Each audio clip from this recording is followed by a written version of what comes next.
अल्लाह के नबी सल्लल्लाहु अलैहि वसल्लम से किसी ने पूछा कि विच वुमन शुड आई मैरी, तो अल्लाह के नबी सल्लल्लाहु अलैहि वसल्लम ने कहा कि the one when you look at her she pleases you, कि जब तुम उसकी तरफ देखो तुम्हें सुकून दे, वो तुम्हें प्लीज करे, ठीक है ना। और आपको पता है कि शादी का असल मकसद भी सकीनत है, सुकून है।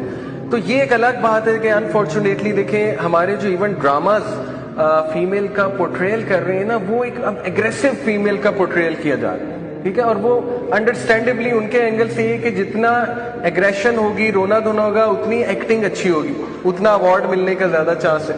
लेकिन असल में औरत का हुस्न नजाकत, औरत का हुस्न जो है वो एक स्पिरिचुअल सॉफ्टनेस, एक नरिशमेंट, एक केयरिंग नेचर, ठीक है, जिसको हम ममता कह लें। ऑक्सीटोसिन अल्लाह ने कितना ज्यादा औरत में रखा है, द लव केमिकल, तो ये बहुत हुस्न है अल्हम्दुलिल्लाह। तो अल्लाह के नबी सल्लल्लाहु अलैहि वसल्लम ने कहा कि ये है असल में कि वो जिसकी तरफ तुम देखो तो शी प्लीजेज यू, सुभान अल्लाह, अपने किरदार से, इंशाल्लाह अखलाक से और सुकून देने वाली।